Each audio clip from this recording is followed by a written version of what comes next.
Welcome to an introduction to religious life in the Episcopal Church. The Episcopal Church officially recognizes two main forms of religious life: Christian communities and religious orders. The two are defined as follows. A religious order of this church is a society of Christians in communion with the See of Canterbury who voluntarily commit themselves for life or a term of years to holding their possessions in common or in trust, to a celibate life and community, and obedience to their rule and constitution. A Christian community of this church is a society of Christians in communion with the See of Canterbury who voluntarily commit themselves for life or a term of years in obedience to their rule and constitution. My name is Brother Abraham from St. Gregory's Abbey, a religious order in the Episcopal Church. And we have with us two members of Christian communities and two members of religious orders. And they're going to introduce themselves now. My name is Sister Patricia Sarah, and I'm a member of the CAROA Fellowship. We are a dispersed religious community. My name is Masoud bin Saidullah. I'm a member of the Third Order Society of St. Francis, and we are a Christian community.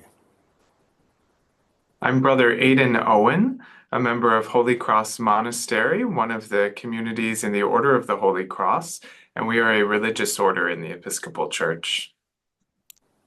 I'm Sister Ellen Francis, a member of the Order of St. Helena, and we are a religious order in the Episcopal Church. Thank you. Some aspects of lifestyle differ between Christian communities and religious orders, such as, do members live together in monasteries or convents, or do they live in their own homes? Do members have their own possessions and work at the jobs they had before joining, or do they share possessions and work within the bounds of their communities? Do members have the option of having a spouse and family, or are they committed to celibacy within a group of others with the same commitment? We will hear first from our panelists from Christian communities. Sister Patricia Sarah, how are those things worked out in your community? Thank you. The CAROA Fellowship is an inclusive community welcoming all people, clergy and lay, married, single, or partners in a committed relationship. Members of our fellowship may live in their own homes or in groups as the ability arises. In other words, we stay planted where we are. And although each member is self-supporting, we are bound to each other by common ideals and a commitment to prayer and to service. And Brother Masoud.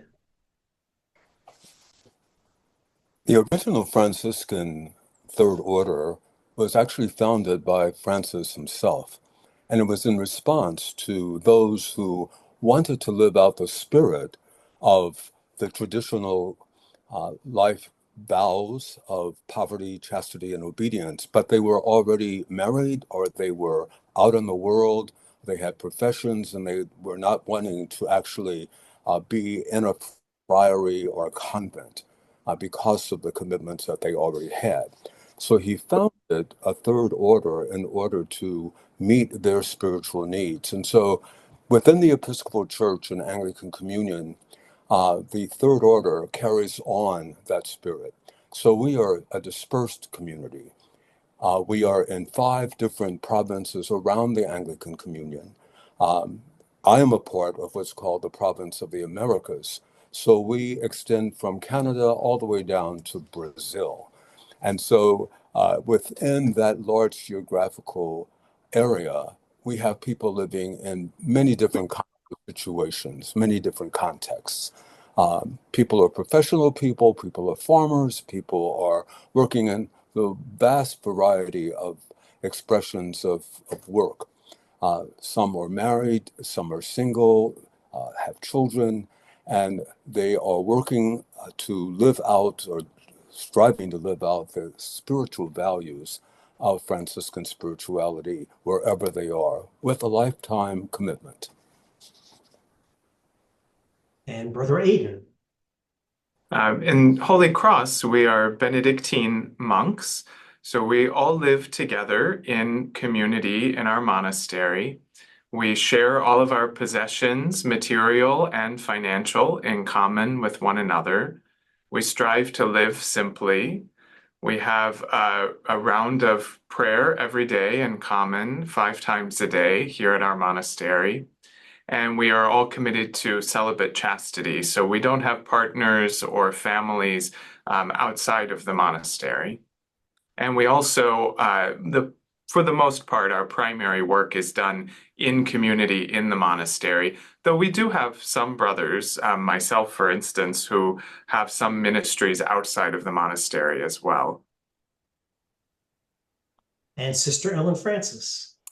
Yes, so as Brother Aidan said, we are also a monastic community, and we all live together in the community, which is delightful and challenging. And we also take a vow of poverty, which means actually giving up legal ownership of everything, which is a gradual process, but we give up all of our possessions at life profession. And it's an ongoing challenge because one tends to accumulate, and it's a ongoing challenge to look at, what do I really need, or can this be passed on to somebody else?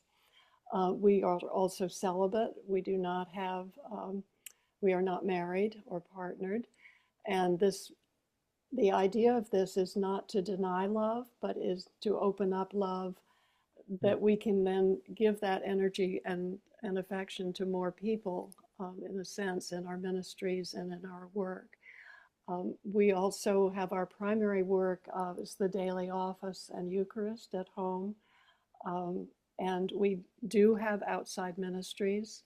I think that I have been able to do outside ministries that I would not have been able to do if I had been working a job.